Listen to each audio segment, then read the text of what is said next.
G'day friends, welcome to this journal flip video. I have my Virtual Voyage 10 journal here. She's huge, so chock-a-block full. Can't wait to share that with you. And also this one, which is kind of like the working journal, the journal behind the journal. This is how the whole workshop kind of got formulated. So I'm going to flip through both of these today. It's going to be long and chatty. I love it. I was going to wait until this was all finished because you will see there's some blank spaces in here. Unfortunately, it just won't get finished before I go. I'm about to leave the United States. I will be gone for a little while, and if you don't know, I'll be going on Disney Cruise Line to do a contract out there, returning to my roots out at the ocean, and I'm very excited. I only have a few days left. I've packed absolutely nothing, but I have printed out all my paperwork, so I feel like we're off to a good start. I'm so overwhelmed at the thought of packing my art supplies, so who knows how that's going to go. And you know when you just get so overwhelmed, you start doing random projects. Like the other day, I halved my Hirono journal, makeshift covered this one with some washi tape and this random McDonald Land tin cover. Look at this. Isn't this so cute? The Hamburglar. Steve had this for me when I got back. He knows I love stickers and random junk, so I guess he got that from Macca's. This was the first half of my journal, which is essentially my Australia travel journal, because that's everything I did since I went to Australia. And I don't know if I'll get to flip that. This is really just going to be about Virtual Voyage 10. Speaking of workshops, before I go and get into all of this, in the description box, there's a link to Teachable, and there's the information about this final clearance, final chance workshop sale, the 75% off coupon. You can use it a million times. Please get your hands on any of those workshops before they fully disappear in November. At this point, I'm super unreachable, so good luck with how you decide to proceed with all that. Remember, you do have to download them all. The Playtest Patreon ones, those YouTube videos that are unlisted, you just need the link for those. You don't have to download those ones, but everything else that lives on Teachable, you have to take off Teachable to keep access to it. And then, of course, Collage Club has ended, so please end your subscription. You'll have to do that in your account and manually end that so that you don't keep getting charged month over month until everything wraps up in November. November 24th, to be very, very specific. So there's your final date to get everything sorted. Actually, I do need this. I need to go underneath here. Sorry about the little info speech, but still got to give out some of that info. Alrighty, this is Virtual Voyage 10 Decade, which was our last Virtual Voyage workshop. Virtual Voyage is a live workshop that has many different components. It's themed, and we go to these different ports of inspiration. So the theme for this one was the last decade, or the whole decade of jlbCREATIVE, my whole art journal journey, because technically I didn't start with a business, but I just call jlbCREATIVE the whole journey, and it was from 2015 to 2024. We kind of snuck into 2025 there, but it's just a decade of kind of everything I learned, everything I discovered along the way. It was so exciting and so fun. This is not chronological, but it was so exciting to revisit so much of the stuff because it brought back so many wild memories. I mean, obviously the earlier stuff was just, it's just wild to go back and see it all. And I just remember having those discovery moments. I remember coming across different art supplies that completely changed the trajectory of where I was going with my art journaling. You know, having all the information now that I only dreamed of having back in the beginning of that journey, it's really nuts. So this journal is kind of a love letter to my whole art journal journey, really. And I'm super, super, super proud of everything that's in here. And I'm very, very sentimental about this particular journal. It's a Strathmore mixed media, some lovely stickers on the front. The dimensions are 8.5 by 11, US letter sized. I would say it's a hybrid mixed media sketchbook paper because it's very thin like sketchbook paper. It's kind of cream toned, or it's a slight cream tone, and it's got a little bit of texture to it, but it's very thin. But it does hold wet media. You know how normal sketch paper probably wouldn't hold up to wet media? This one does. It does buckle a little bit, but it holds it. So I'm going to say it's a bit of a hybrid mixed media sketch paper, which is great because when you're going to bulk something up a lot, you don't really want a heavy duty watercolor cardstock journal. It gets too heavy and too bulky. So this one did, I think the spine is cracked. Maybe not, it looks still intact. This one is pretty chock-a-block full, but she's going to hold up. This is a bit of sentimental ephemera. I did all these notes in a notebook years ago. I remember actually having this by the side of the desktop that I used to work at. And this was notes from my whimsical illustration, which was my first big workshop I put on Teachable. And yeah, I just wanted to put some of the old ephemera in here that was kind of relevant. Everything that's not a part of the course is just personal, you know, kind of sentimental ephemera, obviously. That's how journaling goes. But some of this stuff here is all that. And we'll get into it. This was a reference sheet for my stream of consciousness art journaling. And these, I believe, were collage and illustration samples. I wanted to do a whole bunch of samples with the actual pieces. I don't really want to flip through this out of order, but sometimes it helps to show you, like, these were all the random bits. I think this was from 2018, I'm going to say 18. And I redrew a bunch of kind of elements that were from 2018 from my journals, and we were just rearranging them, collaging them together, and then drawing them inspired by this. But these were all some of the earlier iterations that I showed in the video in a little bit of a montage. Sometimes I get carried away. This was a bit of a frenzy. I did it on manila tags, so cut them all out for that. This was a sample of the doll parts. She's just a paper version. She's got the tail, the mermaid tail, and the legs, but yeah, I just love how big they are. There's a colored version through here, like she's fully colored in, so I'll show you that soon. I swatched out all of my watercolors in the most comprehensive watercolor selection video I've ever made in my whole life. It was truly shocking to see them all laid out in front of me, and I did expect to have that many, but you know, you just get a visual on it and you think, wow, you've really gone too far with that. Although a lot were gifted to me, so thank you if you've ever gifted me that. Here's some random extra ephemera. This is a lot to do with Steve, a lot of this extra ephemera, and some art journaling the magic here. This does not want to stay stuck, just this little bit. Steve colored in this, which was Gren's Fairy coloring pages, and I was happy to redraw those and reimagine some of those. This is from Memory to Memento.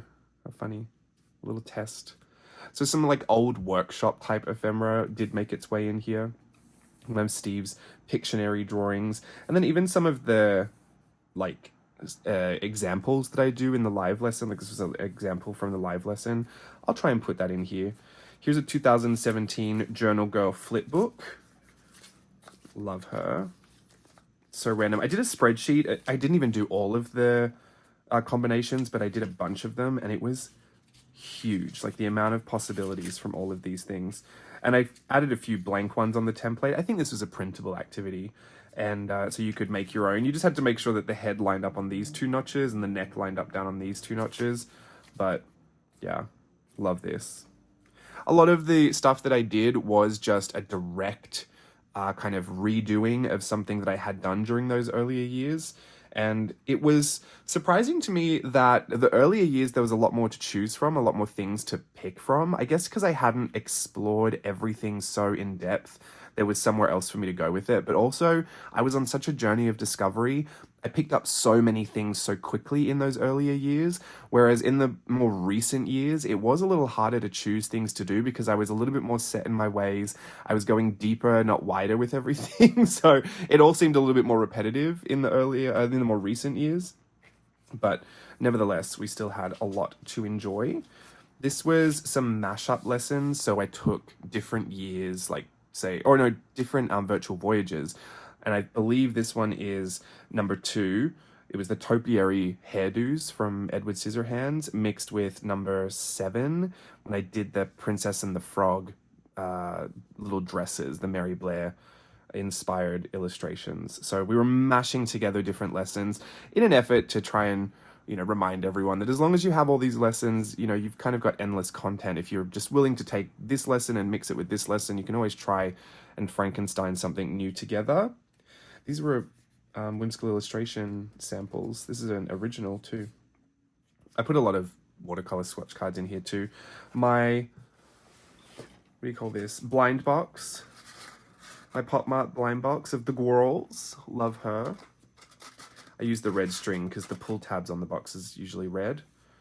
And there's the watercolor swatch. Sorry, she's going to be upside down. The swatch dolls from my watercolor video. This was the Abandoned Daisy style workshop. You can see a couple of those references there. So happy that I actually had a reason to use that. And this was from the collage and illustration. That's a finished sample.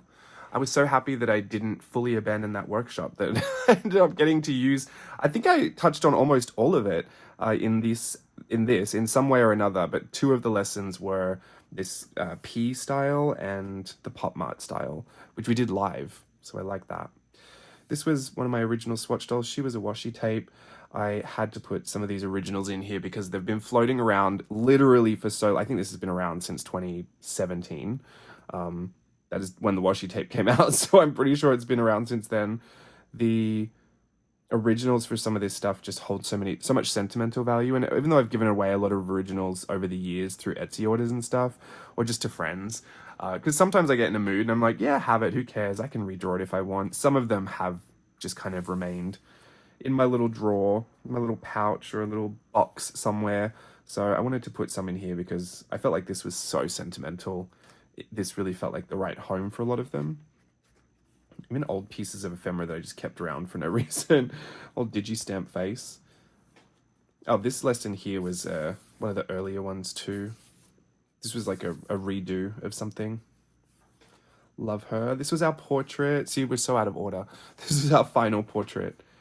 We hung up all of the backdrops that we did throughout the years, all from all the different live parties, and we had all the costume boxes with all the costumes that we used to wear just thrown about everywhere. And the intro skit to it was a slideshow, like a manual slideshow. I printed them all out and Steve was just going one by one, and it was going through every single live stream party that we had done until we revealed us right at the end. So these were all from those slides. It was very emotional, I have to say. I mean, we do a lot of stuff that kind of trips on the nostalgia button, but this one really took it there, and sometimes it was a little hard to keep it together, not gonna lie. There's a lot of just junk here, but we did a page in 10. One of my YouTube series, I decided to do a page in 10 for every year of the decade. So this was 2015. This was actually originally a style that I did for a whole bunch of Christmas cards for these like naughty elves. So that's why she's got these elf ears. Oh, that is one of them here. She's got the pom-pom hairs. I put VVX at the top. Nice little abbreviation for Virtual Voyage 10. Here was Stampin' Illustration, one of my favorite techniques to enjoy with my art journaling. And this was very specifically teaching how to take it from a very simple kind of draw over into a much more stylized and personalized place. Because the idea is the same, the principle is the same, you're just taking it a bit further. So whereas you would draw on the lines for this one, you would kind of draw over or inside the lines for this one and kind of push the proportions a little bit, and obviously adding more detail as you go. Just kind of personalizes it a bit more. There's a lot of the stamp sets that I made, past tense, I don't have any anymore. I made were bases, like blueprints to draw over the top of. This is another page in 10, the brushstroke mermaid. Who remembers her? Goodness, what was that, 2016? Nope, 2017. Has to be 2017. Now I want to say it was 2016. I have no idea. Don't ask me the dates on anything. I should have written them out. Maybe that was the one thing I should have done before I filmed, was just write everything out. But it'd just be random dates everywhere anyway. It was a part of the decade. That's all you need to know. This was our little mascot from Virtual Voyage 6. We did a little version of him in a page in 10. I've also got, you can see the original stuff, like just taped in here for the inspiration. Had a lot of stuff printed out to jog my memory for a lot of this. And a lot of this I was working on in lunch times while I was out doing, I was out working at Disneyland, or when I was over at Knott's Berry Farm, when I would get a break, I would kind of pull out my little sheets and go through and make little sketches and figure it all out. I took this with me all the time. I had my schedule in here, just constantly referencing it to make sure that I was on time with everything.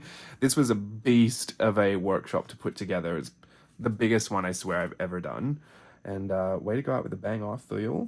Another page in 10. This was some collage and illustration examples. I just rendered a bunch of them in different ways just to show that not only was it kind of fun to kind of mash all the imagery together, but even the way that you finished it would kind of create a whole bunch of different results. So kind of experiment with that. This was my swatch doll for my watercolors and some sample bits. A lot of these drawings that you see that are kind of scribbles, these are Steve's Pictionary drawings.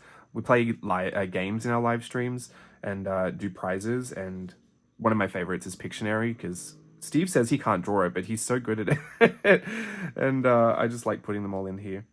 Here was me figuring some of the stuff out. This is one of the first little ideas that I was trying to figure out. But it was the Tag Tuesday that was inspired by the Ranger designers. This was one of the Gren's Fairy coloring pages I abandoned. Didn't like the way that was coming out, that one, so changed it. Another page in 10. I rarely draw men, but I loved this 20 style that I did for a couple years ago. I did it for like a cast gift when I was doing Knott's Berry Farm Halloween, Not Scary Farm. Always loved this. This was from Art Snacks. Some random ephemera. I gotta stop saying random ephemera. You get it, right? There's random ephemera in here. A page in 10. I'm not really into the moon. You wouldn't guess it, but I guess I went through a big moon phase. I liked the idea of the stars, and the moon was just kind of like an alternate character to that, but also having these little swatch dolls stand in the moon. There was the original here from Inktober 2017. This, I believe, was... this was terrible. I kind of live reacted to myself and my original tutorials. I think I chose 3 of them and decided to redo them as if I were watching them for the first time. And all I learned was that I was terrible at teaching in those earlier days, and I went way too fast. Like, I couldn't even finish it, and I was the one that was teaching it. So that was really hard to watch, and my apologies always for how insane those were. I'm truly shocked any of you stuck around afterwards, but this was kind of funny to revisit. This was a prop from one of our live streams, our live stream parties. And another page in 10. Always loved that. That was from a sketch flicks. Sometimes it's the most simple things that make you the happiest. Another page in 10. That was from an Art Snacks video. This was this rule of threes that I did for a Jane Davenport design team thing a million years ago. I did that as a part of that, you know, that teaching myself tutorial thing. Yeah, not so great. And then also there's kind of thrown in here some more of that Stampin' illustration process. And these were some kind of like rendering. I don't really know what I called that lesson. I feel like, did I have it written out somewhere? Sometimes I did write out a lot of this here. What was it called? I couldn't say. Let's just call it Stampin' illustration, but I feel like I did something different for that. Anyway, you'll see it all in there if you do the course. You'll be familiar. This little guy, I remember I did a whole bunch of versions of him. I just wanted something non-human a few years ago, just like a little character. I was experimenting with this idea of creating these children's books and all these different characters, but I never really took it anywhere. I loved the Daisy books that we created, and those felt like, I liked that it was more collaborative. I didn't really enjoy the idea of my own ideas being in my own book that was my own things. You know, I don't know, it just felt too personal. Not that I'm not okay with being personal, but I don't know, I really liked the community aspect of it. I don't think I fancied myself a children's book author or illustrator. I think I was just facilitating the idea of making these books. Does that make sense? Like the Daisy ones, I just loved that it was collaborative. Even when we went and did the Daisy Ween one, where I made the Amazon book that you could buy and draw in, that was so great because I felt like, well, I was just giving you the words, but you were going to share it back with me, and it was going to be all your hand-drawn illustrations and all your interpretations of it. So like I enjoyed that aspect of it, kind of setting it all up, but I didn't really feel like it was my calling to make up the stories or, you know, to have a lesson to teach children. I don't know. It all felt like a lot of a responsibility. What if you end up teaching them something wrong? Anyway, that's why I'm just an uncle. These are lots of lovely little demo pieces. This is from the size tutorial. I loved that. There is a bunch of them in here. So even though I did them in all different journals, you will see a bunch in here. This was one of those tutorials that I redid. Another version of that as well, some collage and illustration. A Tim Kerbell had to. This was a very Tim Burton inspired page. I'd started to add little extras in here from when we were dressed as Beetlejuice for one of our live parties, and some other Tim Kerbells. Steve did that one. He hates the Tim Kerbells. I love them for everything they represent. I think they're the ugliest things I've ever seen, but nothing makes me feel happier and more connected to you guys than a good old Tim Burton inspired Tinkerbell. Oh, this is Tankerbell. Tinkerbell. And then I did have plans to come back through with a black pen and just kind of go nuts all over this. I even started drawing on this little guy over here, but like I said, if I didn't say it, I did say it before, I think, in my head. I just wanted to show you this because I'm going to go and it's not going to be finished before I go. And I'd rather just let you see it all, you know, than wait for it to be finished and you'll never get to see it. Here is some watercolor swatching in the back. Very neat version of swatching back here. And this was in the beginning. So I did a lot of infographics, a lot of writing went into this one. So if you want to download those infographics, you can keep all that writing as well. But I did some tags that depicted my accident that I had. This all feels very superstitious right now because I'm going back to Disney Cruise Line, but this was the accident that kind of started it all. So here is the play-by-play of that. I'm so morbid for putting that in here, but, you know, when you're in a good place, it doesn't feel so crazy. I'm a little sensitive today, so maybe it feels a little weirder today. This was a playback, I believe, where we redid some of the pieces from before and just had a go at them, seeing if I could learn new things. This one, I actually feel like turned out worse than the original. Loved the original. I don't hate this, and I did pick up some things from it, you know, kind of learning what not to do sometimes, but the original was much more ethereal, I feel. I think I just went with the wrong style here. But I loved the little modeled watercolor effect. And I was using up a lot of those Daniel Smith dot card swatches that I still had. So that felt like a good way to use some of that.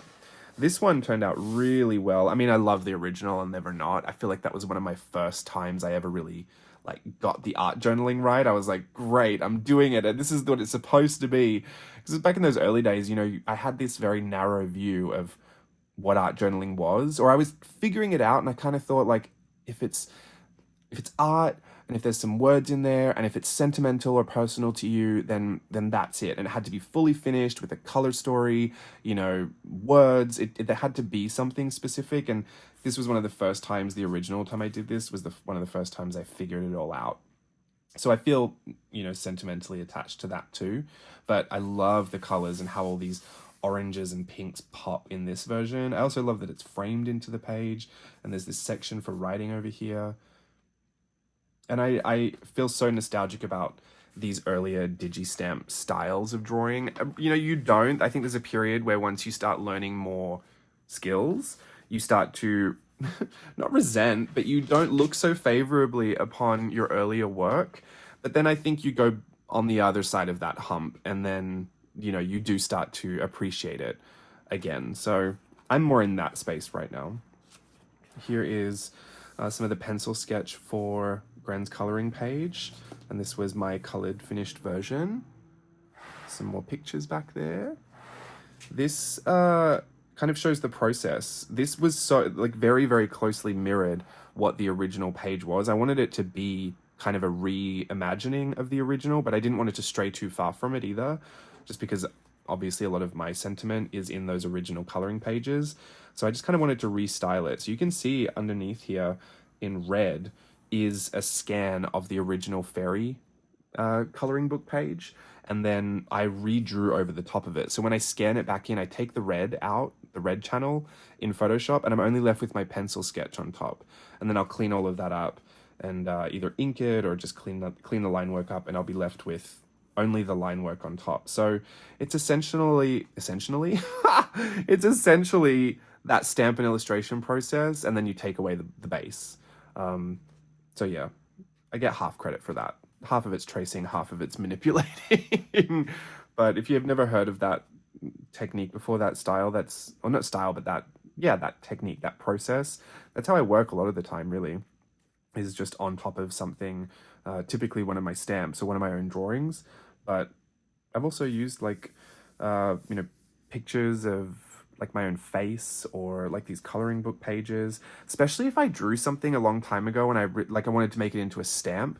It's really hard to redraw very specifically what you drew one other time. I mean, you can get close and you can do the grid method. You can really do it. Like I know you can, but for time's sake, like if I had an old sketch that I thought, oh, this would make a cute stamp, I just need the line work, I would scan it, put it in red, and then I could use the exact dimensions, the exact proportions, and just clean up the line work and then put that back through my computer. So I was kind of getting a lot closer to the original than if I just kind of freehanded it. Anyway, these were a bit of a redraw of some of my old, I think it was playback. These are two fairies my gran coloured in an old art journal spread. Well, she had coloured them, I put them in an art journal spread. My earlier days of art journaling was a lot about incorporating a lot of sentimental items, and like my gran's colouring pages were a big feature in a lot of my earlier art journaling work. Here's some of the fairies and mermaid portraits that we did. That was our first live party theme, fairies and mermaids.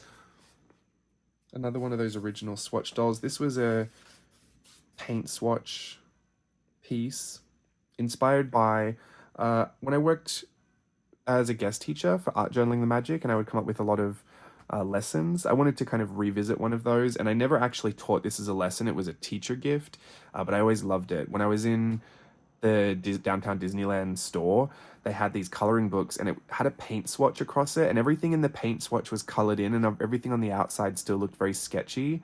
And I did a version of that of a Tinkerbell once, and I gave that to everyone at Art Journaling the Magic. And so I used the sprites from my whimsical illustration course, and I did the same thing, that same kind of paint swatch, and did a version of that here. So that was kind of a nice blending all together, mashing it all up. Here was Daisy. We did this beautiful watercolor. This is I think a water-soluble graphite. No, I'm lying. It's just kind of a colorful ink watercolor. Anyway, I did a couple versions of those. I usually have to try it out first to make sure that I know what I'm going to do, and then I'll teach it. And I just love both of them, so they both live in there. Good old Daisy. Some more Stampin' Illustration sketches. Love her. Oh, all those lines. I just love that. And then some little Diva Showgirls over here. The problem with having something tipped in is you have to move your book like this every 2 seconds. Here were some fashion illustrations. I was using a mood board with that one. That was another one of those mashup lessons where I think from Virtual Voyage 1, when I used a mood board to kind of create fashion with, and then Virtual Voyage 3, the Showgirls, because that was the template. So it was good to work with the template and just create some versions of stuff. And this was Daphne and Delphi. This was a Digistamp thing. I gave my entire Digistamp collection away as a digital download, and I used these two to kind of recreate one of my favorite spreads I ever did with them. I love it. I love it. This is so old school art journaling to me. Then when the magazine pages hit, I mean, it's just, it takes me right there. Absolutely love it. This sticker is in here because I couldn't fit the original in my journal, and this is one of the pieces that I did for the size lesson. Would you call it a lesson? Sometimes I feel like things are just content. It was a lesson, but yeah, that one.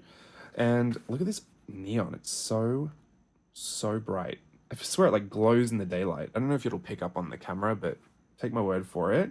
Here are the original cutouts from my collage and illustration. So you've got Stampin' Illustration, Collage and Illustration. Those are two different things, but they can be interchangeable when you use your stamp sets and collage them all together. So yeah, it is confusing. Don't even worry about it. But in this instance, I mean, I just took, and this one is set up. So this one is literally what you see here, and literally what you see here has been translated over here, and you can see the different approaches. This is a very kind of naive, you know, one stroke attempt pencil sketch with very loose coloring. It's very inspired by what is collaged here, but would I have thought to draw this on its own? Maybe not. Maybe. I mean, I just don't know. Sometimes I love having this play because my mind gets out of, you know, the literal, it gets out of things I've seen before. And, you know, I just kind of play with building something. And then I'm much more inspired to like have a go at this and do something based off of it, be inspired by it. And then this here, this one's a little bit closer to the inspiration, but you can see I've changed the style of it. I've exaggerated the proportions. I've simplified where I've decided to take some of that extra stuff away. And, you know, you're just kind of left with something that's inspired by this collage. That, I mean, would I have drawn that without the collage? Probably not. I don't think I would have. I mean, maybe I would have gotten close, but my brain just doesn't work like that. I don't think these things up. I play with this puzzle. And so I'm not responsible for creating the visual in my mind.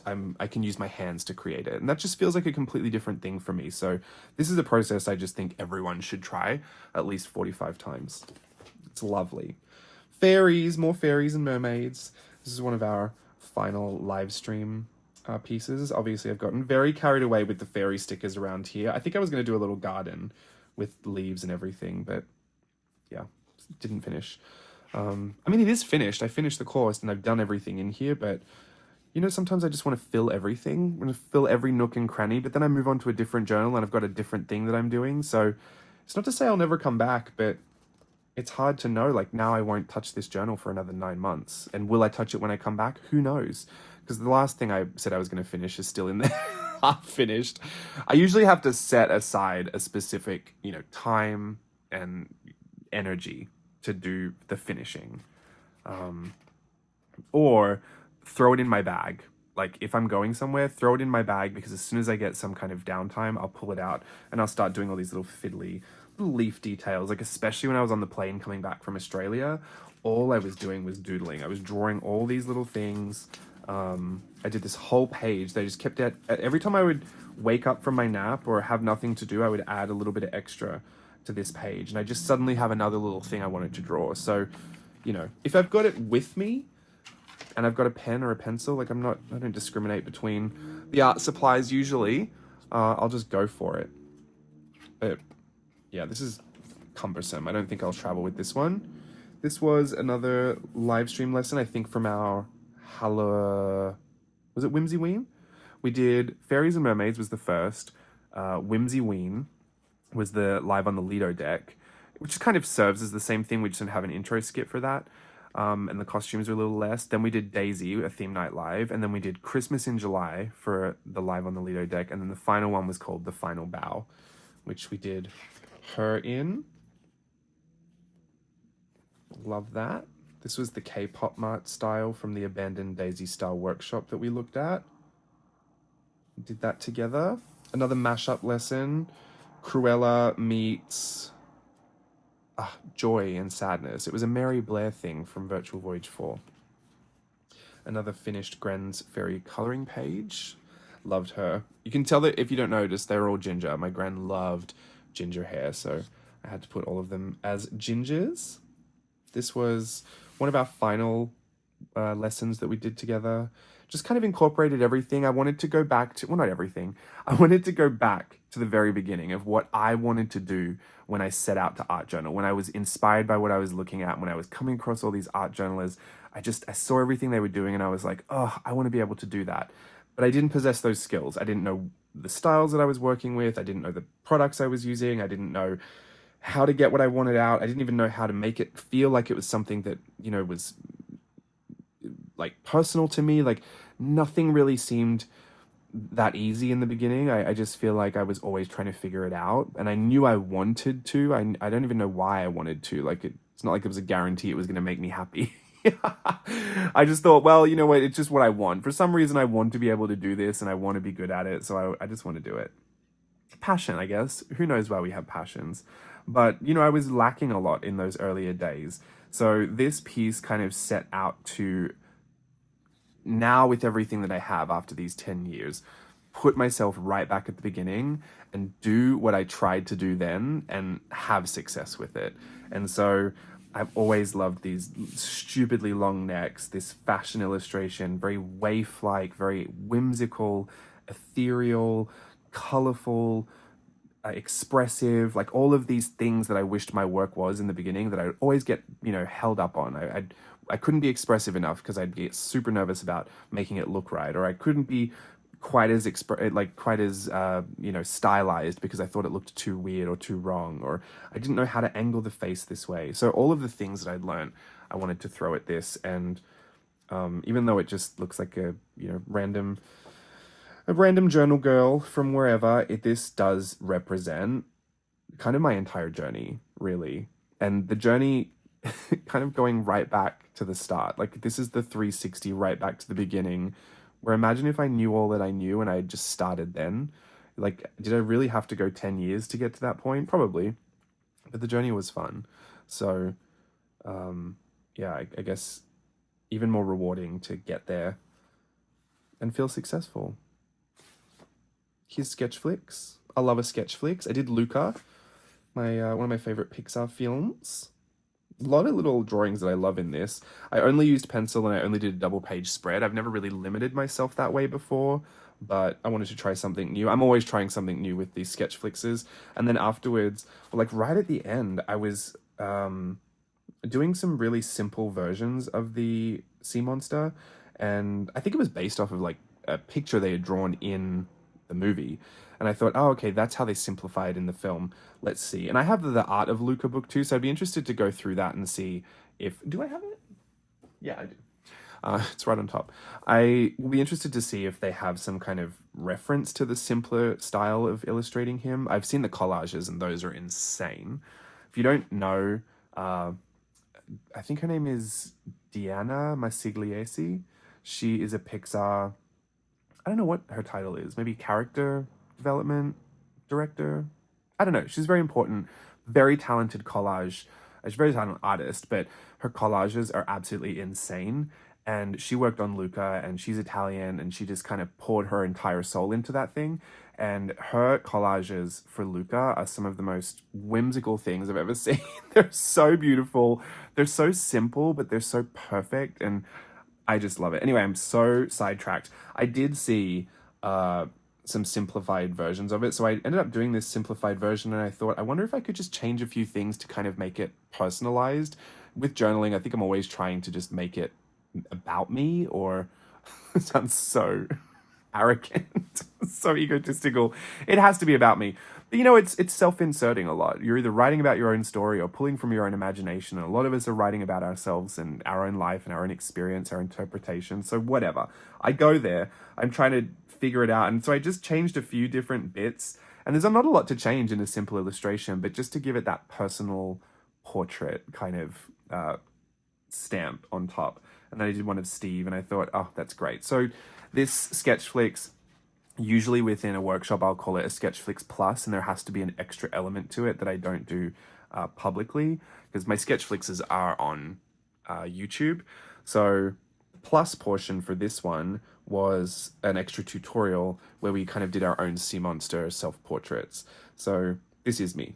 Can you imagine saying all those words just to say this is me?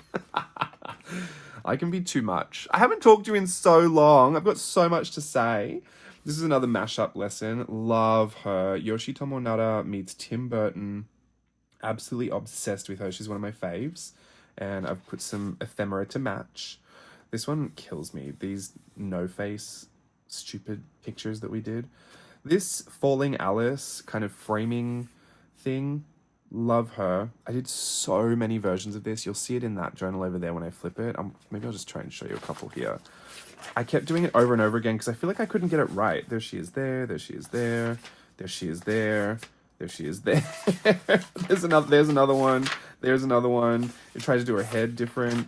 I had to try so many different things because it just was not working. And there was one that I did, and I was like, all right, I think I like that one. And then I kept going because I was curious to see if I could like something else more. And then I just went back to that. So very kind of naive looking style there, but love it. I was always supposed to put some writing in here. Can't wait to write in that one day. And this is also something that was kind of like an ongoing thing. So each bit, like this whole chunk of hair at the top, I watercolor with a base of yellow, but then everything on top of it, like all the patterning and all the extra little doodling, can just be done in yellow art supplies. Like whatever you got, whatever you end up wanting to do, whenever you stroll past this page, you're supposed to pick up a color. You're not supposed to, but you can. Just pick up an art supply and kind of go to town on that section. So I'm just grabbing some yellow and doing a little bit of that just so I can feel good about moving past it. This is a stream of consciousness. One of the most effective kind of art journaling practices, I think. Art journaling can be a great source of comfort during therapy for a lot of people for a lot of different reasons. I do believe in the therapeutic benefits of journaling, not just writing, but also, doing art. I think the stream of consciousness is a visual representation of what most people would call a brain dump, or morning pages, how you would just kind of get everything out and blurt it all out. I'm just so visual, and I love to play with my art supplies, and I just love to draw and, mess around. So I did these years ago and would kind of just take everything in my brain and then just put it down. There'd be words that would fly through my brain, or greed and laziness, apparently. I'd be watching things on YouTube, and it would, like, a phrase would stick, and I would just kind of think of it over and over and over again. Like bingo, Yuma Showbiz. I was using Yuma to try and sell more products. That's from Kath and Kim. These things that would, Big Brother, like, why is there an I for Big Brother? Sometimes these things would just sit in my head, or they'd revolve around, and maybe I'm just a crazy person and this doesn't relate to you, but I feel like when I could get them out onto the page, they could get out of my head. Like, I could clear it up a little bit, but also a lot of the things I would write down would kind of point to something that I needed to figure out, or I needed to address. Because there are some times that my brain would put something forth that I would write down, and I'd be like, I don't even believe that. Why is, like, that's a belief that just kind of shot forth in my head, but looking back at it, I was like, that's not something I believe in. I don't even think that way. It just must be in there somewhere. Like, in my subconscious, it got planted. And so sometimes it's almost feeling like weeding as well. Like, I would weed out these certain thoughts and certain ideas, certain words even that I didn't like. Like, I'd get a little bit angry about something, and these words would come up, and I'd be like, oof, that's not, like, is that true? Do I really think that? Do I really believe that? And so I feel like I got to process through a lot of my own brain and my own emotions when I would do these stream of consciousness pages. And a lot of the times they would reveal to me these things, and it kind of gave me a different perspective on how much I trust my brain sometimes. I do trust myself to have good, I don't know, like, I feel good about making decisions. I feel pretty confident. I feel like I'm in a good headspace a lot of the time. But especially where negative thoughts and, really problematic thoughts would come forth, I think I learned that, some of that literally just comes from nowhere, or some of it is just so subconscious, and you don't have to put a lot of stock in that. Like, it can just need to be weeded out, and it has nothing to do with you. I felt like I was really helped by a lot of the experiences I had with stream of consciousness art journaling, and then a lot of it is just really stupid, or I get really destructive. Obviously, I've ripped this off. Excuse me, trying to film a video in here. Ripped this off, but then I gave it a gorgeous bronze edge. Fill up space, like fill up the space, but for some reason I thought it was a funny name, fill up space. Gratitude is an action, not just a bunch of words. You can say you're grateful and show that you're not at all. Oh, and show that you're absolutely not at all. That is so true. That's something that came out that I did. I did absolutely mean to put down. I know what I was watching when I wrote that too. I will just say that gratitude, if this is a life lesson you want to take away from today, if someone in your life is saying they're grateful for something, this is not a read at anyone and not literally pointing to anyone, but maybe even yourself. If you're saying that you're grateful, I'm so grateful for X, Y, and Z, there is a way to show that. Gratitude is not just a bunch of thank yous and a bunch of saying words. Like, you can show that you're grateful.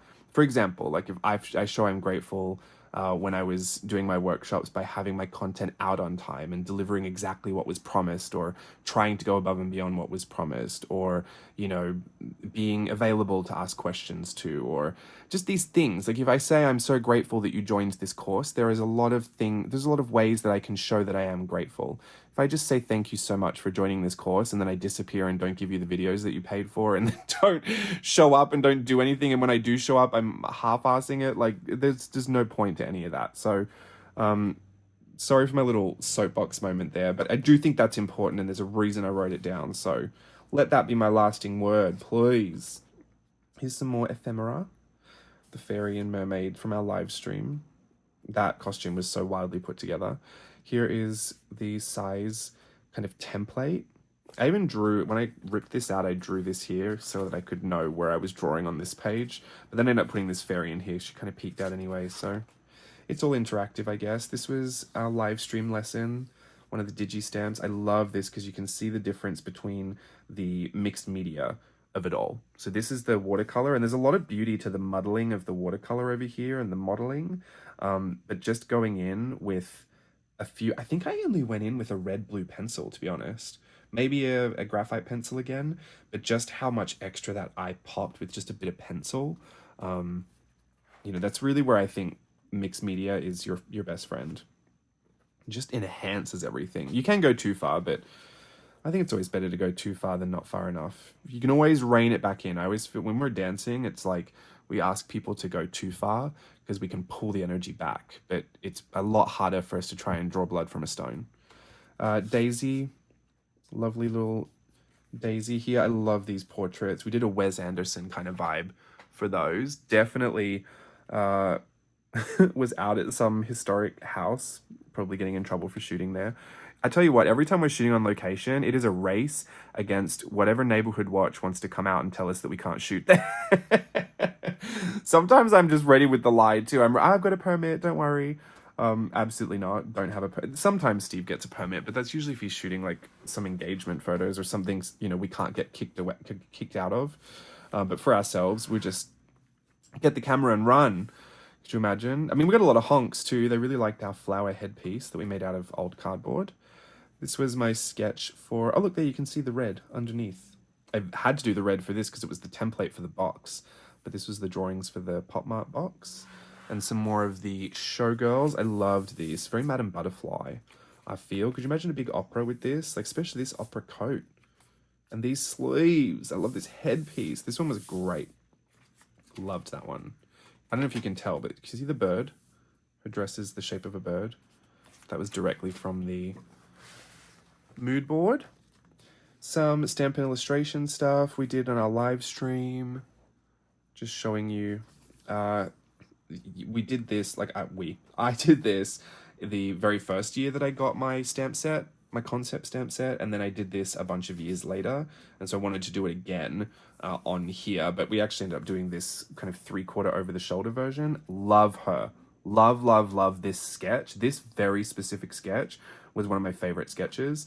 It didn't translate so well big, and this was really a lot to do with that size lesson, that sometimes you do need to figure out where you kind of land with what size you want to be working in, because I am so in my element at this size, like smaller, you know, A5. I don't mind this US letter size, but even then I'll still kind of draw a little bit smaller. I'm not trying to use the entire page, so I'm probably best in an A5, to be honest, or a B6. What do you think this is? I don't really know what this size is, but this is a great size too. I just kind of love to draw a little bit smaller. I like to get fiddly. Over time, when I am filming, you know, I've drawn bigger and bigger because it's easier to see when you're teaching and when you're showing content, but this is kind of my jam here. So when I translated it big, it just didn't work that well. Another daisy, another picture. This is from my Pop Mart box. Little kitty cat. Oh, here are the tags that I did. Tim Holtz, Dina Wakely, Diane Reevely. Ranger designers that I was inspired by. Really kind of the whole reason I fell into art journaling. The scrap time videos, sorry, I'm just checking that everything's still on the frame. The scrap time videos, CHA demos from 2014? 2009? I don't know, I think it was 2015 CHA videos. I've watched so many of them now, but those were the original ones that kind of sucked me in. And I found the whole world. More Daisy. Love this too. Always wanted to teach this one, the actual daisy head flower, so I'm glad I got to do that. Here is the size kind of lesson. This one was done in the journal, so this was to represent this kind of A4 size or US letter size. This one was a pocket passport size, kind of small. You can see how hard it is to get a lot of detail into the smaller ones. And obviously you're a lot more free, especially with ephemera at a larger size. I think if you're someone that really wants to use collage and kind of get artistic and painterly and, you know, really go with the mixed media, I think US letter size is kind of the best if you've got space for it. But A5, this one is A5. If you're willing to do a double page spread, you can still get that kind of, that same size. So I'm going to stick with the A5, I think, as my kind of perfect size, even though I don't know if I'll end up using it. I do have an A5 white gridded notebook I think I'm taking with me, just for old time's sake on the ship. But I probably will take a bunch because I can't decide. Don't want to be left without them. But also I love the idea of having to buy one, because who doesn't want to buy a new journal? So, you know, it won't be the end of the world if I make a mistake. And this is a vertical weeks page, kind of narrow, traveler's notebook size insert type page. You're just working very narrow there. On a double page spread, it is square, but it's kind of hard to make that a square because you're right in the gutter. And at least on these A5s, I feel like, at least the ones I have lay flat. So I wouldn't be trying to do that as a square orientation though. Anyway, size really, and I did a huge jumbo version as well, which was huge. That little sticker from before, that was that one. But size is really important just to see how it factors into how you get creative. There are things I would do at this size that I wouldn't do at this size. So again, you want to kind of know that about your experience. But also paper. Paper is completely different. You know, if this page couldn't hold any wet media, I don't know how far I would go with the mixed media. If this paper, you know, I don't know what I would do. With this paper, I probably wouldn't do watercolor on it because it just doesn't hold it that well. This paper, I love the watercolor on, but it is cream tone. So you're starting to deal with highlights being a bit more dull. So if you want to put white on this, it brightens back up again. There's just tiny little subtle differences that when you're starting out art journaling, you don't know any of that stuff. And those are the discoveries you make along the way. So it just felt nice to know all that at this point. Just to be a know-it-all right now. More of these portraits from our live streams, from our little slideshow. I got this lovely letter from a friend. Put this on this way. All the Christmas trees from our little Merry Mixed Media moment. It's cute. I like this, the way that this is put in here. Here is our Alice little ephemera. Did we do her? We did. We absolutely did. She's back here. Yeah, we redid this Wednesday. I've always loved her too. Kind of represented, I guess, my first dabble into the ooky kooky spooky. It's not really, I mean, I'm just not that girl. I'm not an emo girl, but I was in high school. Very much into Ruby Gloom. Loved a bit of a straightened bang. A little bit of My Chemical Romance. I did have my emo phase, and I think there's just always going to be like a little bit of an emo in me.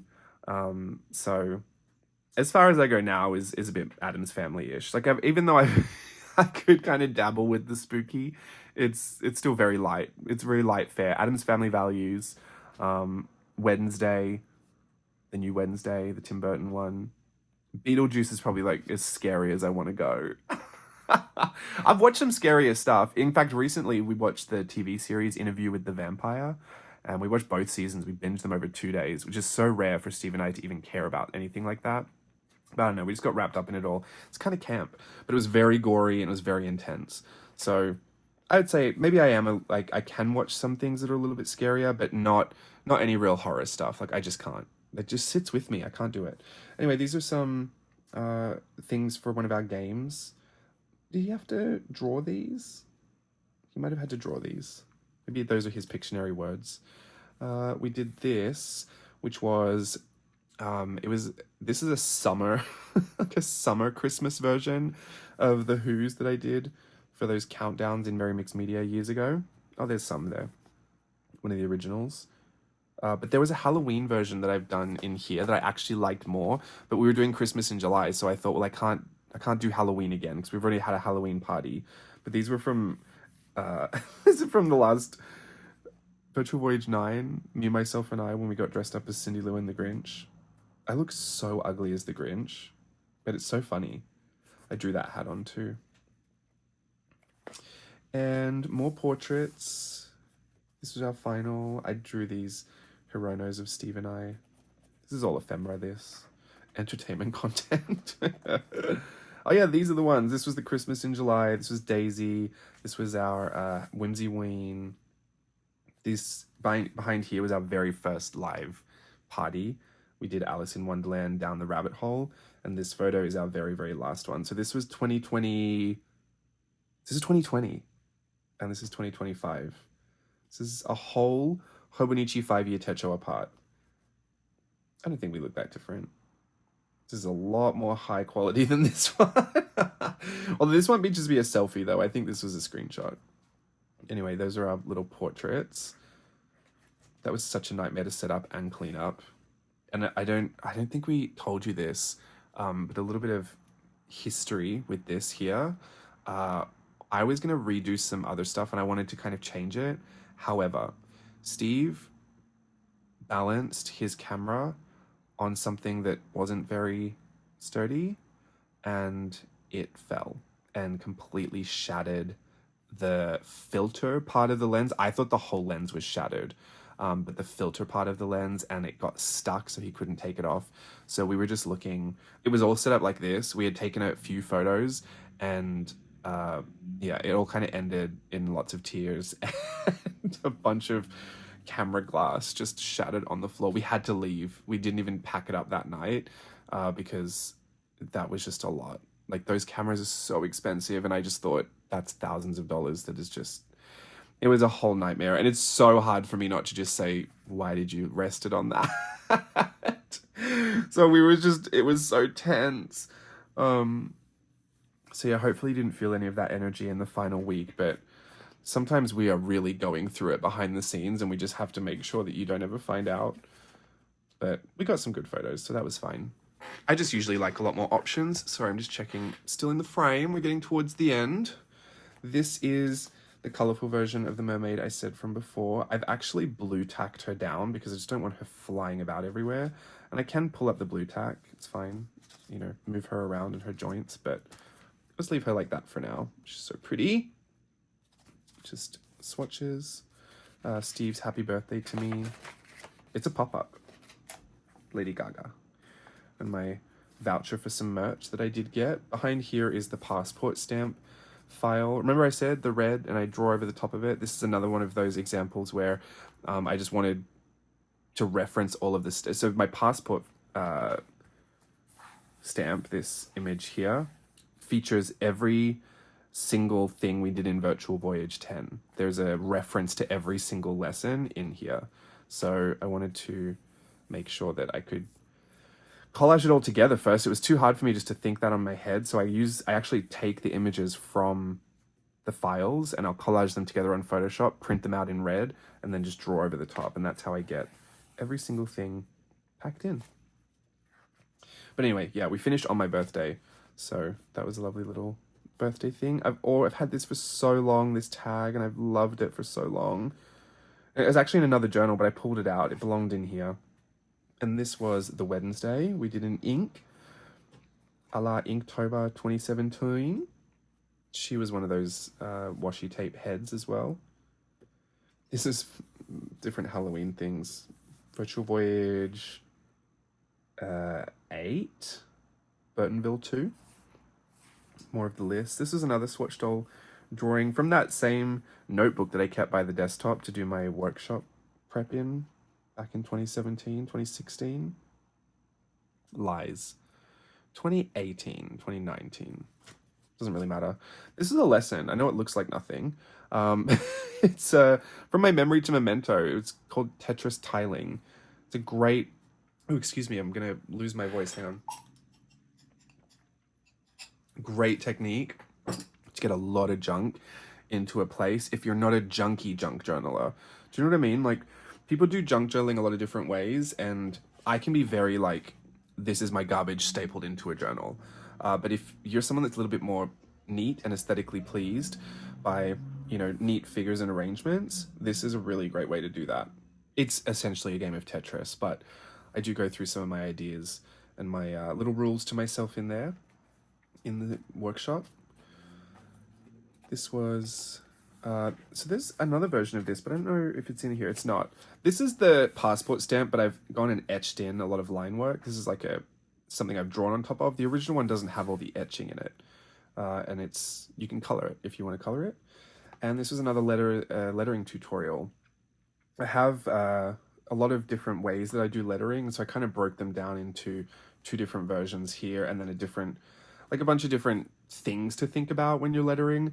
And it's not even just for doing like borders, sometimes especially in my abandoned inserts more recently, like I'll do a whole passage thinking about all these letters and, sometimes the actual writing itself becomes the little art journaling, which is a bit of a new experience for me, I have to say. It's only been the past year or so that I've really felt like that. But I guess I'm just trying to find the art and beauty in all of it now. Especially writing. Writing's never been my favorite thing, but I do it because sometimes I think it's important. This is my letter. This was my farewell letter to everybody. I think there were, 15 little pages. The thing I loved most about this, obviously I mean all the words and they're very heartfelt, but when I was younger, I've always loved stationery. Like, obviously I've always loved to draw and I've loved my fairies and mermaids and Japanese things. When I was younger and they started bringing in little Asian stationery stores and they would have little bits of stickers from Korea and little note sets from Japan and Morning Glory, do you remember that one? I would go nuts. Like, I always just tell myself when I am older and I have my own money, this is all mine. I'm going to buy every single thing I can get from this store. And so I just loved it. And it would be rationed out to me over birthdays and Christmases. And I just could not get enough. So just having this all on this cute little letter set paper it really takes me beyond the 10 years. And this takes me back like 20 years. Because that was, I guess, kind of the ultimate initial fantasy, was just to own all the art supplies, to own all the stationery, to own all of the cute things in the world, and to have all the Japanese goodies. And, even to think back 10 years, but then to go back 20 years, it really could not have come more full circle than this. I have an art supply collection that I would literally kill for, and all of the things I could have ever wanted, and then a skill set that makes me feel super confident using it all. And honestly, just an endless amount of ideas that I'll never live long enough to be able to get through. So I don't know what to say about all that, but these are all the portraits from Virtual Voyage 10. This was our final one. Put it in black and white. So it's something so nostalgic about a black and white, something so timeless. And I'll close the book on that. That is the entire journal. I hope you enjoyed. I'm going to quickly flip this. I hope you enjoyed seeing a lot of that. This is originally a Daisy Ween. So you've got the prompts down here. And you're supposed to just draw in there just to see. I was doing a budget tracking back here. You might have seen it. Completely stopped on that because I do my budgeting in my other journal. So don't worry about that.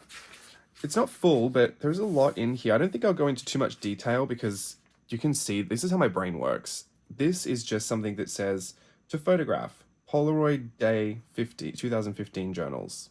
And I don't even think I did. So like a post-it for that never happened.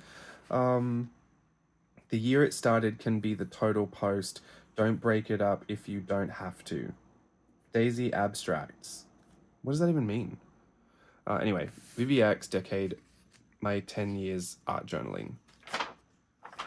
So sometimes I have these ideas and these little brainstorms, and a lot of the time I will not only visit this, but I'll revisit older like workshop journals as well. Pardon me, because there's other stuff that I didn't get through in other workshops that I want to try. But in this initial phase, I need to be doing so well with the ideas that I have a general roadmap for how everything's going to go. Even if I don't get to the content, I have to have enough to know that I'm going to at least have something for every bit of the workshop. Does that make sense? Like, if I've got 5 weeks to fill, I need to have almost 4 weeks of ideas to even feel comfortable about moving forward. They don't have to be good, because I do know that, some ideas get better over time. Just need to marinate a little bit on it. And yeah, then we just kind of go from there. I do ask myself questions sometimes just to keep myself on the right track. I can get very sidetracked.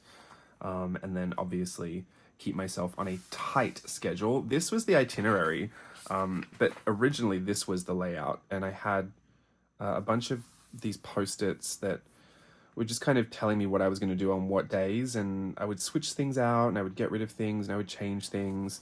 Even here I was starting to change things around. I had little notes to myself about things that I needed to film.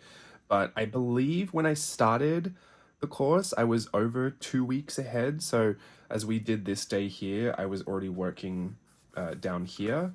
And then by the time I got to here, I think I was up to about here. Like it really, it's like a Pac-Man. It just kind of slowly eats away at the tail. And I was very nervous towards the end that it would catch up with me. Because also I was working 4 days a week at Disney here.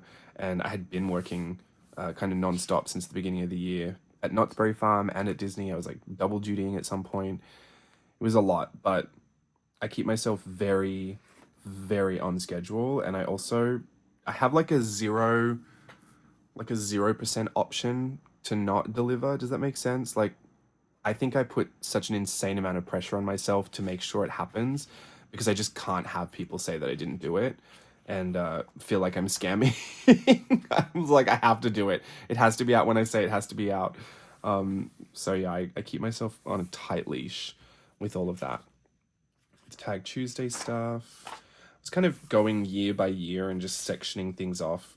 Again, giving myself a general roadmap for what might happen, but making notes here and there. If I ever committed to something like this shadow box idea. Oh, I didn't even show you my shadow box. Let me grab it. It's just here. This was something I made with one of the digi stamps. One of the first digi stamps I had. This Daisy shadow box. She's so cute. Love her. If I've decided to commit to it, I'll come back and make myself a little list of things to do to get it done. And sometimes if I don't even maybe I've done this and I just forgot to tick it off, I'll know. Sometimes just listing it out makes me know this is what I need to get done. Make sure you get it all done. Sorry, my voice is going. I haven't talked for so long on the computer. My little flip book. Here's the collage and illustration stuff. I was picking out motifs that I might want to redraw. Even costume ideas for Daisy. Page in 10, choosing which things I wanted to draw. I didn't even do either of those. I ended up doing the little logo. But yeah, some of them had so many different things in the year that I could choose. I very quickly committed to some things because I just thought that has to be, like the brushstroke mermaid, there was nothing else I was going to do for that year. But 2024, I had a lot of different things I thought I might try. And then even then, it wasn't my favorite thing from the year that I chose sometimes. I just chose something if it was different to everything else. Like, I do prefer this mermaid, but I didn't draw a man anywhere else. So I was like, well, this is the only time I'm probably going to draw the man. So I'll put him in here. And then here I thought, well, these are really cute, all these other things. But I knew I was going to teach that pop mart style later. I didn't need another mermaid because I had literally a mermaid over here, a mermaid here, a mermaid here. And I just thought, actually, this would be good to kind of share as an option because it's a fun little technique that fits into random pages that are unfinished, like random spots, which is a great way to finish pages. And I know that is important for a lot of people. Planning out my swatch doll colors, some notes, all these swatch doll colors again. Originally, I had planned for this Vine Diva to have her opposite this way, but I figured it would be better if I just focused on one thing and going a little bit deeper on that than doing less of this to be able to fit into the other one. Because I thought ultimately if you could do this, you could do that. It's just kind of the upside down version. But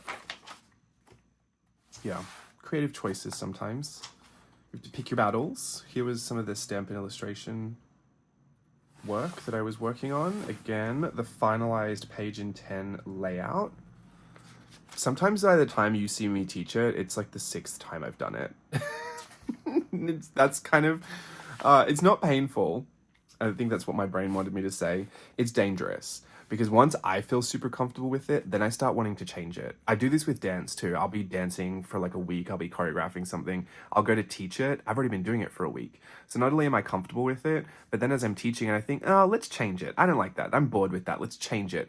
Meanwhile, these people have never seen this before and I'm already trying to change it on them. So it's dangerous that way because I always have to tell myself like, this is the first time you're seeing it. Even if I have done it a million times, it doesn't feel as familiar to you. So that's a constant battle in my head, trying to remember that.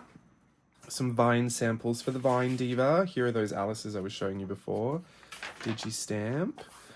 See, like I said, sometimes just writing it out helps. I did not use this as a list of things to do, but rather, first 2 weeks of Virtual Voyage, I needed to scare myself into knowing how much I needed to get done. Because when it's just an idea in your head, you think, oh yeah, I'll do a little shadow box, until you have to purchase the shadow box, wait for it to come, purchase the cardstock, purchase the puffy, double-sided tape, print it all out, actually cut it up, film the whole thing, or like take photos of the whole thing. Then you have to make the infographic, then you have to post it, then you have to take photos of the whole stuff, like all of the other bits and pieces. You think, oh, okay, it's not me just doing that on my own, like just doing this frame, I would order the frame, I'd have the other stuff probably, maybe I just need to order the double-sided foam tape. If I did that, I could do that in an hour, like no problem, it's whatever. Having to document the whole thing and then write about it and then make sure that people know the steps and then include all of the information, that's more than an hour. So I have to remind myself, this is not just you doing it, you are going to have to create content around it and teach it, which inevitably just takes at least 5 times as long. So I do, this honestly, they're less lists for me to get done. I make them checklists because sometimes I do go back and check, but they're mostly lists to scare myself with the amount that I need to do. And that was just the first 2 weeks. There was 5 total weeks. These are the first 4 ports of inspiration, and we had 10. So that gives you an idea about how many things you have to think about. You don't have to. You don't have to do a Virtual Voyage workshop if you ever teach one. I will say, I think I just always like to bite off more than I could chew for some reason. I'm just going to drink this. Got a little scratch in the back of my throat. I think a Tim Tam would really fix it. I really struggled with this idea for a long time too. It wasn't until the paint swatch that I thought, oh great, that's what I'm doing. Because I was going back through the archives doing a whole bunch of other stuff with that. This was the Alice that I really loved. I actually still really love this version of it. I like the one in my journal too, but this one always just felt so much more organic. Something about the line work and how scratchy it was. Some tests. Digistamp, drawing, more tests. Originally for the Cruella thing, it does look better in black and white. A lot of people did her in black and white. It's colorful in mine, but I liked the color idea because you could show the alternate, like the complementary colors type idea. With black and white, it's a little bit harder, but also we had done a lot of black and white stuff. And I really do like to think about the overall product of what you're creating. Like, when I'm doing a Daisy style workshop or something, it doesn't really matter to me because that's just gonna be a whole bunch of drawings. Like, I'm not thinking that you need to have some big old journal that shows a lot. It should just be a lot of scribbles and a lot of drawings everywhere. That's what I think the end product should be. When I think about your journal at the end of a Virtual Voyage, I do have an idea about what that end product should be, and it should just be lots of variety. There should be lots of interactivity. There should be lots to kind of fossick through, and it should really span a range of skills. But also I think about color. If this is 10 years of my experience, I don't want to see 75% of it in black and white or just pencil sketches. I don't mind that, but I really do even sometimes make conscious choices to change lessons or to, choose something else if I feel like it will round out the whole journal a bit better, which, only accounts for the people that do the entire course. But in my head, I'm like, well, I'm going to end up showing you the journal, so you'll see it. And I just want to make sure there's a lot of variety in there. When it's Tim Burton, when it was the Burtonville one, I wanted it to be very moody, very black and white. That makes sense to have a lot of black and white in there, black, white, and red, or, these really deep greens and faded colors. I just felt like there's this kind of mood to it all. So, yeah, I really do think about that. If that's something you didn't know I think about, that's what I think about. Sounds a little bit overboard for an art journal workshop, but it is what it is. Here's some preliminary sketches for some lessons. Oh, love these. She was an old favorite from Inktober. I loved her too. I was so mad that this leaked through. Here was the Halloween version that I was talking about. We ended up doing Christmas, but some more of these Daisy mannequins. So this was the Christmas one that we ended up doing. This was actually a Christmas one. I was going through the list of things that you know would see at an Australian Christmas, and you know, seafood, prawns, throw a shrimp on the barbie. This was a prawn, fluffy. These are all pom-poms, and this was like a prawn pom-pom. So ugly, so gross, the idea of it, but I think it's really funny. This one was really cute. Essentially, these are, it's like Cindy Lou Who, but I guess if she was celebrating Halloween instead of Christmas. And this is all made of hair. But the moon with the star, the pumpkin, the skulls, even the bat wings with the hair. I thought this was so cute. I do believe someone did this. I have seen this. I didn't do it, but someone else did do it, and it was so cute. So thank you for sharing that with me. Sorry, I don't remember your name. I do know who you are. I just don't remember everyone's name. Believe it or not, a lot of people share with me a lot of their journaling in DMs. I do try to get back to everybody, but it's hard. This is one of the Merriam Mixed Media trees. I went really overboard with this example, but I just wanted to make sure it would look... I wanted to know how far I could push it, I think. And I obviously pulled it right back in. But it was fun. Sometimes it just really speaks to my destructive side. I essentially taped it off and was just going nuts inside of it. Was seeing if I could work in Snugglepot and Cuddle Pie. It's so funny. I've come back from Australia. My mum got me this planter that I use for a pencil thing. So that's that. This is kind of what we ended up doing for those trees. Sometimes you just need something simple just to feel good. The K-pop mart style. I did want to do something like this. I don't think I ended up doing anything like that.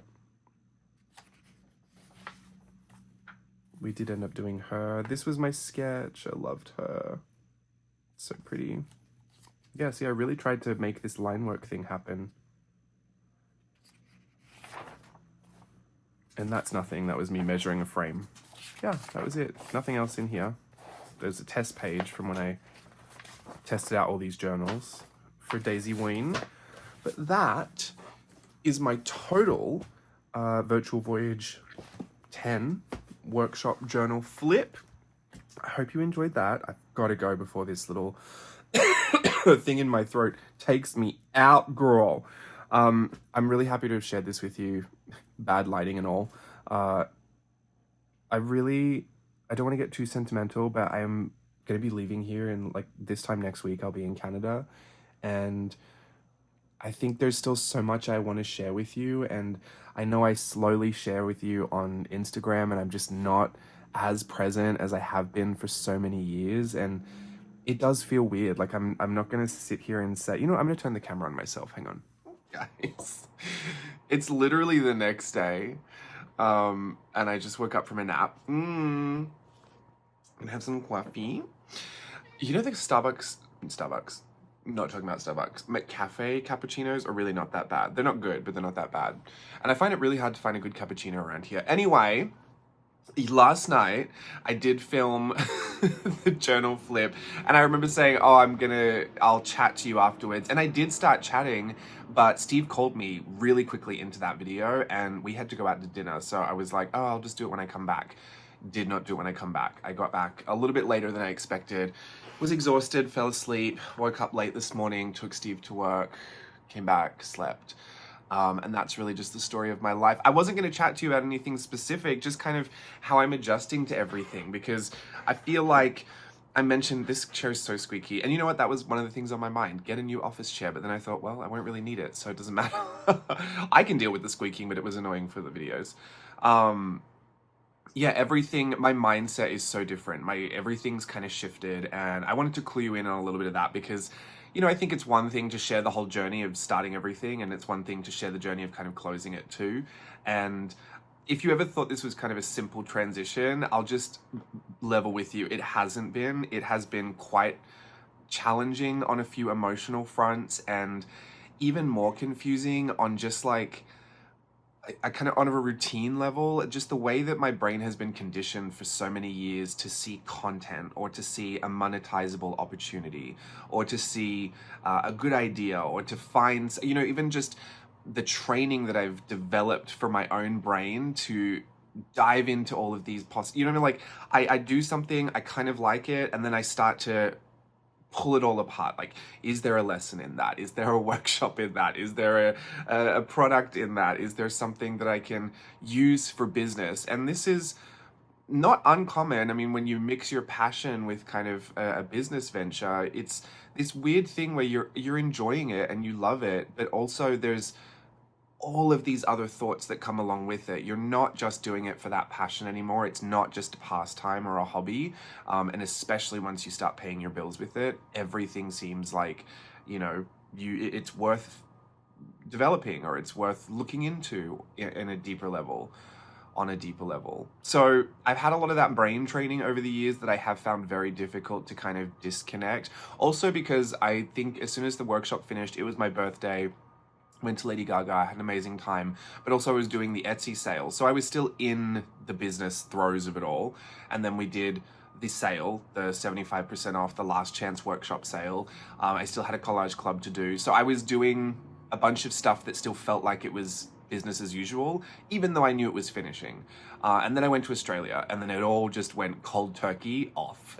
And that's where I really started to notice just how my brain, you know, luckily kind of conditioned itself over the years to keep my business running. I think there's a big part of you when you're doing something like creating content or teaching. Maybe I'll say art journaling specifically, because that's all I really know. I mean, I teach dance, but it's not, there are some similarities. I just feel like it's different. Art journaling feels so personal, and there's that big personal element to it. And it was so wrapped up in my daily life and my own experiences. So it just all felt like throughout that trip at home, I had to constantly tell myself, don't do that. You know, that's not important anymore, or you don't need to do that, or stop. And it was kind of frustrating a little bit, I have to say. I figured it would just all end, and I don't know, maybe I would resume life as it were 10 years ago, but I'm not the same person I was 10 years ago, and, you know, I don't know, I maybe I didn't even know what I would do. I just figured something would change, but, you know, I did anticipate the change to be very cut and dry, and it wasn't. I think I've been struggling for, I mean, ever since we've kind of finished this workshop, to retrain my brain in a way so that, you know, even when I do my art journaling now, I don't do as much as I used to do, which I've always kind of thought would happen, but there is a huge amount of guilt and a huge amount of stress that comes along with that. And the guilt, I don't know where that would come from, because I don't personally feel bad about it. But I think the stress, I think some of the guilt maybe comes from the fact that it means I share less, and I feel bad about that. But then also, and that's, so I have to tell myself, it's okay, you can share as much or as little as you want to share, that's fine. But the stress and the training that I've done to my brain is that you need to constantly share. Like, it's a part of the ecosystem of how your business works. If there's no sharing on social media, if there's no public acknowledgement of the things that are going on, you won't have customers, you won't have clients, you won't have members, you won't have you know, students, you won't have any of these things you need to keep your life running. So I think that's the neural pathway that is just so ingrained in me at this point, that the stress that I've just constantly been running with for years and years and years, just to, you know, kind of automate those processes, I think it's hard to detach from that stress. It's just kind of inbuilt at this point, and it filters through in a lot of what I do. I'm not asking you to feel bad for me, I'm just kind of explaining some of the things I've been thinking about. But yeah, I look at the journal, and you know what, to be fair, like this, for my little trip to Australia, this is huge. This isn't a huge amount of journaling for any regular person, but my context is so warped because for years I've been creating on such an intense level. Like, I've just produced so much, so quickly, so frequently, that anything less than that feels like a cop-out, or it feels like I'm just not I feel lazy. I feel like I'm not doing anything. And then I have to tell myself, it's your hobby, it's your passion, you can be as lazy as you want with it. It's there to make you happy, and if you don't need to pick up a journal today, don't worry about it. But it is very bizarre. And I think a part of me is a little worried that what if I just give it up altogether? Like, what if I just don't care to do it at all anymore? Which is not true, but it is a thought that's passed through my mind. What if I just did art journaling for 10 years and was like, oh yeah, that was a cute thing. Next, I'm going to take up knitting. I wouldn't, but cross stitch. I've been eyeing off a few cross stitch patterns. I love art journaling. I'm still going to do it. I'm not saying I won't, but all these kind of weird thoughts cross my mind. I don't know if I'm just feeling kind of doubtful because I've just conditioned my brain for 10 years to kind of, well, not even 10, but like 7, I think was my business. But you just condition myself to constantly think of the viability of the business. And it's so wrapped up in everything I do. And yeah, I don't know. I feel a little bit guilty about not sharing as much. I do feel that. It's not going to change. I don't want to respond to that guilt by doing it because I think that's the wrong motivation to have. I am actively training myself to share what I like, to share what I enjoy, and to share it at my own pace. And when I first started out, you know, joining Facebook groups and everything, and as excited as I was to share, I didn't really share all that often. Like, even when I made YouTube videos in the beginning, it was not as frequent as once a week. Like, I do remember that all of this extra content, this idea of the amount that I could produce was a direct byproduct of trying to make my business work and function. And a lot of that, you know, I don't even think I really sought to do either. I remember when I entered Patreon and tried to make it a very competitive kind of offering that I was giving because I thought, well, I'm going to do it the way that everyone's doing it. I remember taking on that and thinking, this is an insane amount of content. Like, how do people manage it? How do you manage to give this much every month over and over and over again for years? Like, surely people burn out. Surely it's unsustainable. And yeah, I mean, I think from then I was like, is this really what I have to do to be able to pay my bills? Like, is it this amount of content? And I didn't even want to consider anything else because I really wasn't qualified to do anything else here. So I kind of just accepted it and was like, yes, it's a lot. You have to do that much. You have to give that much. If you want to be competitive, if you want to make it work, you're going to have to give that amount. That's just what's on the cards for you. And I think secretly in the back of my head, I hoped one day I would get picked up by another company and they would kind of hire me to do it, and then I wouldn't have to worry about anything. Like, they would give me a salary and I would just be their little art journaling person. But, you know, that never happened. So even when I entered teaching online, I figured it has to be a lot. It has to be the most. When I was doing the virtual Voyage workshops, I just remember thinking, it has to be impressive. Like, people are going to spend a lot of money on this stuff. You want to make sure that you've done something that you could stand behind. And that was also hard too, because I didn't really value a lot of workshops that I had seen at the amount that I had seen them sold for either. And on completely other ends of the spectrum, I thought the ones that were really cheap were maybe too cheap for me to care about, and the ones that were really expensive didn't have as much as I thought was worth paying that amount of money for. So myself, I only really did workshops that I was guest teaching, invited to do, or were like friends workshops. And, you know, there's always a bit of a bias there because it's your friend. And even though I believe in the value of those, like, realistically, I never really bought one of anyone's workshops. I think I did a pop-up book workshop on Domestica that was like $10 or something, and I just rushed through it. So again, I think for years I had just accepted that if you want to make this work, you have to really commit to it, you have to be very impressive. And in order for me to be able to do that, I had to kind of abandon all of the logic and reasoning that any respectable business, marketing, and entrepreneur person had told me, because, you know, when they're like, you have to value your time is money, pay yourself a livable wage. That never happened. I think if I counted the hours that I devoted to it all, I must have made $1 an hour. Like, it just, logistically, this is such a bizarre thing to do for a business and try to pay your entire life from. And I am so thankful for that it worked out for all those years. But at the same time, it was just a lot. It was a lot. And I think in order to be able to cope with it, I never really gave myself the chance to doubt it. I never really told myself that I was allowed to not complete something or to not do something. I mean, as flexible as I tried to be, sometimes I was very, very hard on myself. And my brain operates in a, like, I want to say zero tolerance. There's no opportunity for it. Like, if I have to do something like Virtual Voyage 10, there's a no opportunity to not figure it out and do it. But then there were times where I just knew, like, this is just not going to work. That Daisy style workshop, the second one, I had to abandon it. I was like, I cannot make that happen. It's going to interfere with everything else.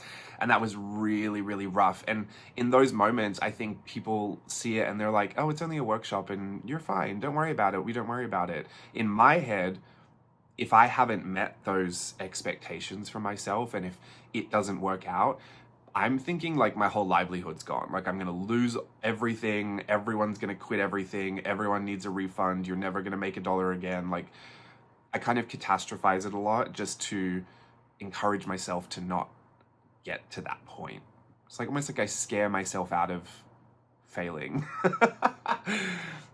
I don't know if it's probably not healthy to be motivated that negatively, but you know, that is just kind of what I found successful, because there's just so many times where I was doing so much that I was like completely overwhelmed by it and just thought, I can't continue to do this. Like, I can't do challenge after challenge after challenge. I can't create hundreds of illustrations in a couple of days, but I would do it anyway because I would think, well, people will find that impressive and they'll engage with that and they'll be happy with all this content and they'll be so excited, and you know, somehow business will spawn from that. But yeah, and then you put your 31 mermaid videos on YouTube and the algorithm crashes it and says no one wants to see that, and then you just think, oh, it wasn't worth it. Like, it's worth it. I mean, obviously it's always worth it if someone's enjoying it, but from a business sense, like, I always had to judge everything from this other perspective, and I haven't been able to remove all of those critical lenses that I've placed over everything, because I do look at things sometimes and see a good idea, a good product, a good opportunity to monetize, and it's very hard to take that away. And it was apparent in Australia. I think I just felt really overwhelmed by a lot of the thoughts that kept going through my brain. I remember I was filming with Elijah, and I was filming a little vlog, and those Australia trips, like any of my holiday vlogs, really there for me to look back at. I've never tried to consider those like content that I thought people would enjoy. I did put them up because a lot of the times I'll do a travel journal, so they were related to my business and, like, you know, they had a purpose for that. But I never anticipated that people really cared to watch them, except for my family, my mom especially, and me. So when I would film, I knew I had to get a lot of journaling content so that at least people who were watching it were like, oh, look, there's all the journaling stuff I like, and there's his holiday. But this time I didn't force myself to do that, and it was still very much ingrained in me to do it. And I kept thinking, oh no, I missed this, or like, he just flipped his journal for me and I completely forgot to film it, or like my mum brought out her journal and my first instinct was to grab the camera and start filming, but then I got upset because I was like, well, I didn't film the whole thing. I should have filmed the whole flip. Or there was like, I'll come back later tonight, I'll film the whole flip. And I thought, I don't need to do any of that. I can get a few clips from my little travel video, because that is stuff that we do when, you know, we're having our downtime, but I don't need to create all of this content. It's not a part of what I have to do anymore. And it felt kind of wrong to not do it. So I struggled with that a bit. When I come back, you know, I also imagined I'd come back and I would see all of my arts and crafts and I'd be like, oh great, I'm going to sit down at my desk and have days and days of wild and free playtime, but I haven't. I don't know if I've done next to anything since I've gotten back from Australia. And I do believe in part it's because I'm trying to see as many people as I can before I go. And I'm feeling a little bit overwhelmed by life at the moment.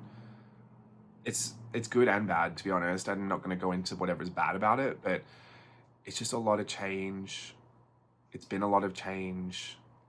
I'm also kind of thinking maybe when I'm gone, that will be the complete clean break from it all. I think a lot of what feels familiar is wrapped up in everything. Do you know what I mean? Like, sitting at this desk, I can't really separate the many years that I've sat here and all of the things that surround me. It's all attached. And obviously the journals are full of memories of that. And you can't make a clean break from anything when it all still exists right in front of you. So moving away, going back to something, I wasn't an art journaler when I was a performer before. That happened all after my accident. So I'm going with it now, and I can take my stuff with me, but it'll be a new environment, a new experience. My brain will be primarily focused on something completely different, and it will truly just occupy some of my free time. So I think that is going to be the thing that, really helps craft new thought processes about everything. Don't get me wrong, it's not bad. I'm not sad when I art journal. I'm not thinking anything terrible, but it just has been really hard to take the business part out of it and to just, I experienced this with dance too when and this was before my accident. I would never really take classes. I would certainly not pay to take a class because I was really overwhelmed by the idea of paying for something that I got paid to do. And, when I danced, it was a job. Even though I really loved it, I considered it employment. And so it really factored into, my livelihood. And, when I'd get injured, I wasn't so much upset that like, oh, I can't dance. I mean, I'd be like, oh, that's a shame. But I would start to worry like, oh, is that going to impact my money? Like, do I earn less now because I have an injury for 2 weeks, or what's going to happen? So you think of things differently for sure, but I had to learn back then, and it only happened in the latter few years of me performing, like towards my accident, that I could be a dancer that just enjoyed dance without any money attached to it, that I could enjoy choreographing, I could enjoy teaching it, I could enjoy just dancing with friends, creating little dance videos and sharing those because I'm happy to create. I think I didn't see the creativity part in it. I saw this athletic, this performance quality. I saw this, like, the whole experience, it never really dawned on me that it could be another outlet for my creativity. I just felt like a vessel for others' creativity, and I just enjoyed being that.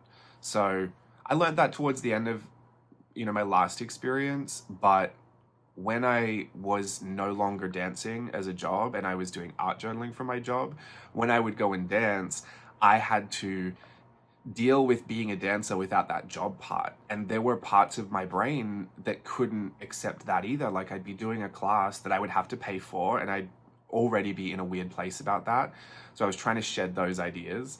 And then I would be doing things in the class that I was like, oh, if I did that in audition, I'd get cut because that's terrible technique. So I would still filter it through the lens of employability. Like, am I going to get chosen if I do it this way?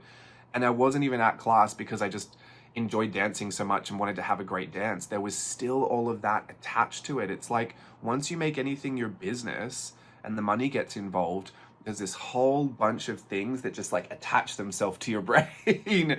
And you have to consider things that way because that's important if you want to make it work. But goodness, to try and get rid of a lot of those things, it's like, I imagine scraping barnacles off the bottom of a boat, which I imagine is a hard thing to do. But I do think bit by bit, I am removing a lot of that stuff. And like I said, it's not bad. I'm not sad that I attached all of those thought processes to my experience, because I do believe that's what helped me a lot of the times. I can't even imagine how this all would have gone differently if I didn't force myself to be a good steward of my business. I think, I don't know, I don't think it would have worked. So grateful for that. It's a little frustrating now to have to try and weed through a lot of those thoughts and just how ingrained they are. I mean, it makes sense. You do anything for long enough, it becomes habitual. So maybe I just need to give it the 21 days of not thinking that way. But yeah, I thought I'd just clue you in on a bit of that process. I know it's probably all over the place, and maybe I should have waited after my nap to talk about it. But I wanted to get this video up for you. I wanted to let you know how I was doing and what's going on. I did cut this journal in half. I don't know if I showed you this already, but that worked out really well. So I was glad because I just sliced right into it. I didn't even look. I saw there was a piece of card in an insert, and I was like, I'm just going to chop through there. I'll tape it all together. If it falls apart, I don't care, because I was cutting through stitches and all. So who knows? It seems like both books are still bound pretty well, but there was no real thoughts about that. Yes, Bianca? She wanted to say hello too. I think that's a cue for lunchtime. All right, thank you so much for watching, everyone. Don't forget, those workshops are all on sale. Everything's available until November 24th, but make sure you download it, except for the playtest Patreon videos. As long as you have those links, those are fine. Anything that's on Teachable, the videos in the Teachable course, download that. You should see a little download thing at the bottom, and download everything else because it will all go away from Teachable on November 24th. But yeah, and take yourself out of Collage Club subscription. I cannot manually refund everybody who stays subscribed, so please cancel your subscription. There's no new Collage Club coming out. It's all been there, so you should have access to it already. Download everything you need and then hop off of Collage Club. Because I had a big host of people that needed help with that this month, and yeah, I'll be gone from Friday, so I can't even imagine that I'll help anyone next month. So please, please, please, just take yourself off of Collage Club, unless you just want to give that money until it runs out. I don't know why you would, but I'm not going to get involved in your finances. But yeah, thank you so much for watching. This has been my Virtual Voyage 10 journals flip. This is probably the last time I'll see you before I go, so if you want more of my real life, follow at James Luke Burke on Instagram. If you're still here for journaling content, it's not as frequent, but James Luke Burke Creative as always. And, oh yeah, my Epidemic Sound subscription is completely gone now, so there's probably no music on this video either. Not that I ever really did it. It was intros and outros, but yeah, I can't use it anymore. No Epidemic Sound. My website's going to go too. It's all going to shut down. I've been canceling subscriptions left, right, and center. I'm going to save a fortune on those subscriptions, but it has been worth it. It was a little sad. Everything's been a little bittersweet. I look at it and I think, oh, okay, next. We got to go. We got to keep pushing forward. But yeah, I'm gonna go share something on Instagram today because I feel like it. I've got lots of things that I just want to potter about and do today. So hopefully you see this video later today, and I'll see you whenever. Bye.